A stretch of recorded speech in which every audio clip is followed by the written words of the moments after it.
大家好，我是群主，欢迎来到我的参数分析节目。这一期讲的是一款万元级别的轻薄游戏本，也可以理解为它是一个搭载独立显卡的全能本，就看你是怎么使用的。用它来学习和办公的话，它就是一个搭载独显的全能本；如果用它打游戏，它就是一个比较轻薄的游戏本，因为它确实是做到一个比较轻的重量，来自于机械革命的耀世15 Air 和16 Air。15和16呢，几乎只有尺寸不一样啊，只有尺寸方面的体验是有区别的，性能释放都是一样的。搭载的处理器、显卡也都是一样的，接口的数量也都一样，只有大小不同。所以说我就把它俩放到一起说了啊。那么首先呢，还是注意一下，它是不带免费的 Office 的啊。那么很多现在的笔记本呢，为了追求比较极致的性价比呢，它都不赠送免费正版的微软 Office 了。这个就需要你自己想办法，或者说你用 WPS 也是可以的。那我们具体来看一下它的配置能否满足万元级别在今年这个行情下轻薄游戏本这样的一个需求啊。首先还是先看一下外观材质的部分，它为什么可以做到非常轻呢？大家请注意，15的版本就是15 Air， 它是 1.57 千克，那确实是非常轻了啊。即便是16 Air 16英寸的版本，它可是有一个独立显卡的哦，它依然做到了 1.7 千克，它已经相当于很多搭载了铝合金金属机身的这样的一个商务本的重量了。那这个重量对于很多需要出门携带的群体来说，确实是比较轻的，因为它已经几乎等同于一个商务笔记本的一个重量了。那为什么可以做到这一点呢？因为它采用的金属并不是铝合金机身，就是特别刚性强的那种啊，就不是特别硬朗的那种，它采用的是那种镁合金的金属。镁合金呢，虽然它也是金属，但是会稍微柔软一点啊。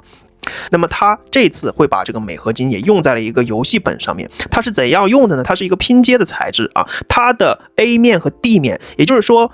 这个笔记本的顶盖和底部放在桌子上那一面，这两面用的是镁合金的金属，然后其他的比如说键盘那一面就是 C 面嘛，用的是塑胶的这样一个材质啊，它是这样一个拼接的组合。所以说它是通过更换了机身的材质来减轻了重量，那我觉得是没有什么问题的，因为很多人他既需要比较强的性能啊，甚至于很多人工作他可能也是需要性能比较强劲的，也需要独立显卡的性能，所以做到这样的重量的话，其实呢更加利好于一些工作和学习需要的群体，是吧？因为他们经常是外出携带的，甚至有的人背在双肩包里出差，对吧？好，然后他送你的这个电源适配器呢就不方便你出差携带了，它是一个210瓦功率的一个小板砖啊，它不是那种特别大的大板砖啊，但是也是一个小砖头。如果说你经常外出携带的话，还是配一个 PD 的充电器啊。当然了，它这个官方的小板砖呢，是为了让它更激进的性能释放啊，就是能够供电充足一些。然后它表面采用了一个丝绒的这样的一个工艺啊，就是在这个镁合金金属表面上有一点类肤的那种感觉。那么它是不太容易沾染指纹的。这个机器呢有2个颜色，大家看一下啊，有一个白色，还有一个青色的。这个青色的版本好像还有一个 OLED 屏的版本，是吧？那么这个白色用的是一个 IPS 雾面屏的这样的一个版本。那么这2个颜色呢，因为都是比较浅的，所以说表面上不太容易沾指纹啊，相对而言白色就会更不沾指纹一些啊，因为它颜色会更浅啊，更不太容易看出指纹的痕迹。那白色和这个青色呢，可能在有些配置上有一点点差别，但是性能方面目前是没有的啊，可能在屏幕上是有差别的。这2个颜色大家根据自己的审美来选择就可以了。好，接着往下看啊，没有真机展示，就看看图了啊。好，我们来看一下接口的部分。首先呢，它在无线网络这一块是 WiFi 6E， 然后蓝牙 5.4， 我觉得是可以的。虽然不是 WiFi 7最新一代的，但是没有什么问题， WiFi 6E 也是足够用的。只是现在呢，因为没有拆机，我也不知道它网卡具体用的是哪一款什么型号啊。如果是英特尔的话，就会更稳一些，如果不是的话，可能会稍微逊那么一点点啊。那么先看一下尾部的接口，这里有线连接这一块呢还是比较丰富的，给到雷电4一个啊。那么这是一个英特尔的版本嘛，所以说它是有一个雷电4的，支持到一个140瓦的私有协议。那么这是最高的功率，支持到140瓦的私有协议啊。那么如果不是私有协议的话，就是100瓦，然后也支持到一个 DP 1.4。请注意，这个雷电4它支持的并不是一个独显输出，是核显的啊。那么这里面 HDMI 2.1 和 Mini DP 2.1 这2个接口是独显输出，这一点需要注意一下。它的 USB-C 接口那里用的都是核显输出。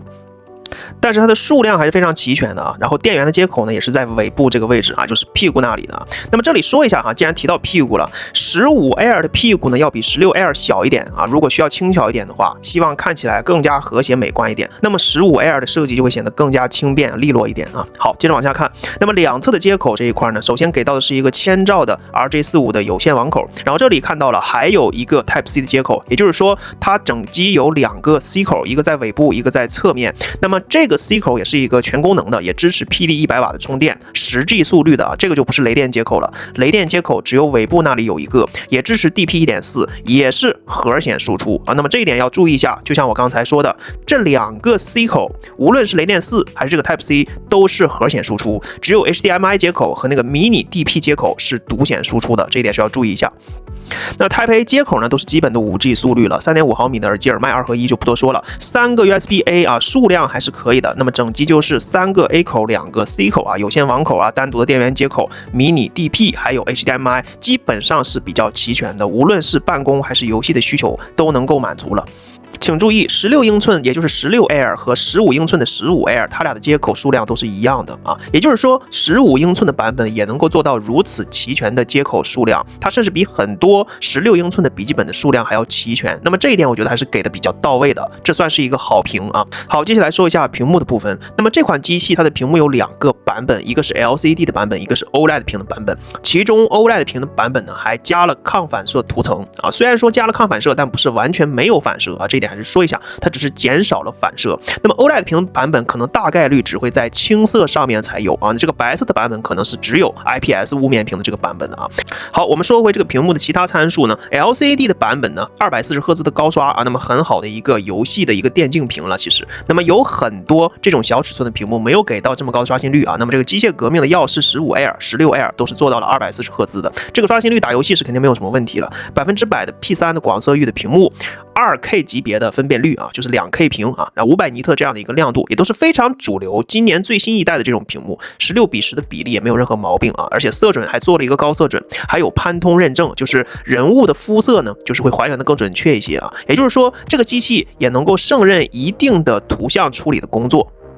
如果是非常极致啊，非常 professional 那种专业的水平的话，可能这样的屏幕也满足不了，它可能需要更贵的设备啊。但是对于这个万元级别的一个轻薄游戏本来说，那这个屏幕也算是比较全能的，你打游戏也可以，影音娱乐都可以，包括做一些图像处理的工作，它也能做到比较好的一个颜色表现。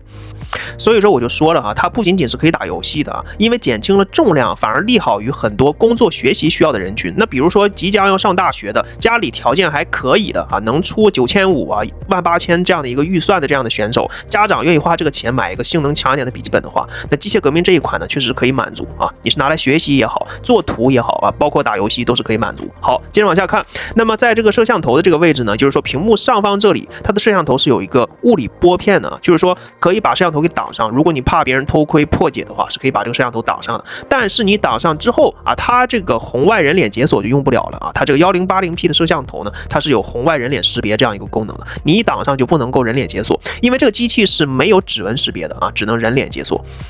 好，打开盖子之后呢，我们再看一下它的键盘和触控板。那么现在这张图所展示的是15 Air， 也就是说15英寸的版本。大家可以看到，笔记本两侧这个位置，键盘两侧的位置就是收的比较窄一些啊，因为它是一个做全尺寸的啊，它是把所有的功能都给齐全的，所以说它比较紧凑一些，两侧呢就会比较窄一些。16英寸的16 Air 呢，两侧就会给出更多宽的位置啊，就会稍微宽一点啊。那么这个是没有什么很大的问题的。最重要的是什么呢？它的键盘布局还是非常合理的，上下左右给到一个下沉式的处理啊，全高的方向键、零键、回车键、加号键啊，都是给的一个大键，也没有缩减右侧的 Shift 按键。也就是说，无论是打游戏还是工作学习，甚至说经常输入这种用到这个数字小键盘，对吧？输入数字的这样的群体的话，它都可以胜任啊。所以说，我觉得还是比较友好的这样一个键盘，属于非常实用的，对吧？很多打游戏的人也是需要数字小键盘的，对吧？那么它也给到一个1600万色的 RGB 灯效啊，这个东西你需要就开着，不需要就关啊。这个东西也是有点需要电量的啊。如果说你不插电使用的话，就把它关掉，能省电一些。那键盘的键程呢，我问了一下啊，它是在 1.4 毫米键程上下这样啊，上下 0.2， 你也可以理解为 1.3、1.5 都行啊，反正大概就是 1.4 毫米左右啊，这样的一个键程打字的手感没有什么太大的问题。如果你追求极致的手感，还是外接键盘去使用啊。对于一些打游戏的群体，既外接键盘又外接显示器的话，是吧？就是外接设备就会更爽一些啊，有外设啊。那如果说没有这方面面的预算，就先用这个笔记本玩着，可能更多的是用来学习和办公，偶尔玩一玩的话，用它这个键盘啊，所有的按键也都齐全，没有什么毛病啊。然后它的触控板呢，也没有给你阉割哦，没有给你用到一个特别廉价的塑料材质，给到的是一个磨砂玻璃的材质，让你手滑动的时候会更加顺滑一些。所以说跟我前面的东西很呼应，对吧？就是我觉得它确实是利好于一些学习办公的群体了，不仅仅是可以打游戏了。因为如果是纯的游戏本定位，它可以给一个比较烂的触控板的，因为很多人打游戏是把这个触控板直接关闭的啊。那它给到一个磨砂玻璃，对于需要工作学习的人来说，操作就会更加顺滑一些。好，那接下来说一下的核心性能释放啊，它采用的是酷睿 Ultra 7 356H 这样的一个处理器，是今年英特尔最新的处理器，也就是第3代的酷睿 Ultra 处理器啊。因为今年这个行情呢，有很多机器采用都是老款的处理器，但是这个万元级别用的是一个新一代的英特尔处理器，它的能效比的表现是非常优秀的。那么这个 356H 是一个什么样的水平呢？就是一个 X7 358H 去掉了大核显的版本，它的核心显卡就是一般般的一个水平，但是它 CPU 处理器的能力已经非常不错了啊，能效比做的还是很好的。为什么它不用大核显？是因为它这个机器已经给到了5060的独立显卡啊，给到了一个满血的5060的独立显卡，就不需要核显很强了，对吧？就没有必要重复这样的功能啊。而且5060独显是更强的，所以说呢，我觉得它这个机器的设计还算是非常科学的，给到的都是新一代的一个机器的硬件啊。比如说这个处理器它没有给你砍成老款的啊，那么给到的是一个板载的、不可更换、不可扩展的 32G 的 LPDDR5X 8533频率的内存啊。那么这一点是要特别强调的，它并不能够扩展内存。你想要64G，现在是没有的，现在目前上的就是32G 的版本。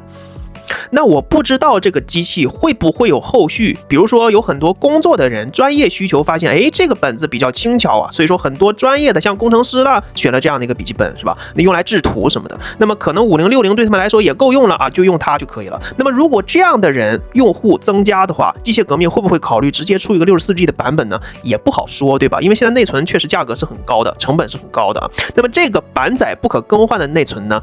我觉得只能说算是够用吧。对于打游戏的人来讲肯定是够了，但是对于有一些专业工程需要的人，也许32G 还不够，对吧？那么可能有一些专业的需求需要64G 以上，那么它并不是一个可插拔可更换的 DDR5 的内存，是稍微有点遗憾的。不过好在它的频率比较高啊。那么给到的是 PCIe 4.0 规格的 TLC 硬盘，就是目前我掌握到的信息，它给到的都是 TLC 颗粒的硬盘。有的人拆机一看是长江存储的 TLC 颗粒啊，这个东西我不知道后续的批次是不是一致的，但是目前知道的是 TLC 的硬盘啊。然后给到2个硬盘的位置啊，也就是它还可以扩展啊，它有一个控盘位给你再加装硬盘容量的啊。那么它整机的性能释放是54瓦 CPU 加上114瓦的独立显卡，再跑到最高性能模式，就什么高能狂暴啊那个模式下，那么 CPU 也在一个比较甜点的一个功率，显卡是可以跑满的啊。其实显卡像5060呢，只要跑到95瓦以上，它基本上都没有什么很大的性能损失了啊，所以它还是能够给到114到115这样一个满血的功率。CPU 呢也是能在54瓦左右上下波动这样的，那我觉得170瓦这样的一个配置组合可以算是一个比较甜点的配置。那么只要它在散热模具上没有任何翻车的地方，那么这个机器的性能表现算是非常好的了。尤其是对于15英寸的15 Air 来说啊，它的机器性能释放是非常不错的。那么可能对于16英寸的版本来讲，因为体积会更大一些啊，它的170瓦就显得稍微弱一点。但其实对于第3代酷睿 Ultra 处理器加上5060独显来说，170瓦已经够了。那么很多机器呢，它告诉你我可以支持到200瓦甚至更高的功率，无非就是告诉你们我有非常强大的散热能力，对吧？那么对于一个稍微轻薄一点机身的机器呢，能够压到170瓦这样的一个水平，其实已经足够了啊！只不过呢，这种情况下是最高的性能模式啊，才能达到这样的一个水平。如果说一直跑这样的高功率的话，可能风扇的声音会比较高一些。虽然说官方它宣传是43分贝，但是我觉得可能是有点虚的。当你跑到这个最高性能模式的时候，它风扇会持续的转啊，它的声音可能会不止这样小的啊。当你不喜欢比较大的噪音的时候呢，你把性能再调低一档啊，其实性能也不错了。它的显卡可能只会减弱一点点，不会影响到到显卡的性能，但是 CPU 可能会降低一些功率啊，就是把 CPU 的功率跑得稍微低一点，就看你工作的需求了。如果说你的游戏工作的需求对 CPU 的要求不是很高的话，那其实就没有什么问题，你就不用那个最高性能模式也是可以的，对吧？就降低一个档位也是可以的啊。但是如果说你想发挥更极致的性能，比如说我要打电竞网游了，比如说我要是 CPU 的算力要强一点，跑数据模型什么的，那你还是要用最高性能的模式会更强一些啊。好，接着往下看啊，那么这是它这个拆机图了，大家可以看到75瓦时的电池，我觉得还行吧。其实呢，像这个机器的尺寸，尤其是16英寸的版本，对吧？它其实可以放更大电池的啊，但是它没有，也是为了控制重量吧，应该是有关系的。那么像这样的机器，在不插电的情况下，甚至你关掉独立显卡的情况下，它的续航应该还是比不上一些商务本的啊，但是会比常规的一些游戏本能强一些啊，因为它毕竟是第3代的酷睿 Ultra 处理器，能效比还是要好上很多的啊。所以说，因为它的屏幕规格也比较高，用的都是比较耗电、比较高性能释放的零件啊，所以说它的离电续航也不会特别的强，但是我估计也能有4个小时啊，我估计也能有4个小时。但是如果你打开独立显卡的话，因为你用这个电脑在大部分的情况下还是要用独显的嘛，打开独立显卡耗电就比较快了，可能也就3个小时的水平了啊，大概就是这样的。然后我们看到电池两侧2个小小的扬声器单元啊，它的音质非常一般了啊，音质就非常一般了。如果说你比较追求影音娱乐的效果，或者说游戏的音效要比较震撼的话，还是建议搭配耳机去使用。它虽然支持这个音效那个音效，但是呢还是更多的适合戴耳机去使用的。它的扬声器的规格是比较一般的。那么2个硬盘位，一个是在这里啊，还有一个是在左边这个位置啊。然后大家可以看到，它用的热管呢不是特别的多，可能有的人会担心啊，双风扇啊，热管也不是很多，它能够支持到170瓦这样的一个性能释放吗？啊，其实是可以支持到的啊，是可以支持到的啊。其实有的时候这个热管呢并不是决定性的因素啊，更多的还是整个模具的设计，包括这个风扇呢它的风力如何啊，这个东西还是更重要一些。有的人看到这里了，会觉得是不是又是拼好饭呢？又是拼好版了，是吧？其实无所谓呢，有些问题2025年确实存在，但是2026的版本已经都解决了，我就不再多说了啊。那么整机来说，能够压得住这个170瓦的性能释放，但是16 Air 它的尺寸更大嘛，它并没有提高这个解热的能力，它都是170瓦啊。也就是说，相比之下，我个人可能会更加推荐15 Air 这个15英寸的版本。虽然说它的屏幕会小一圈，但是它整机会更加便携轻巧一些啊。好，接着往下看，那么地壳呢？因为前面已经说到，就是放在桌子上那一面，它的底部呢也是镁合金的金属材料，所以说这个机器呢在金属材料上也加了导热贴啊，就是辅助这个机器的散热的啊。所以说该给到的还是给到位的。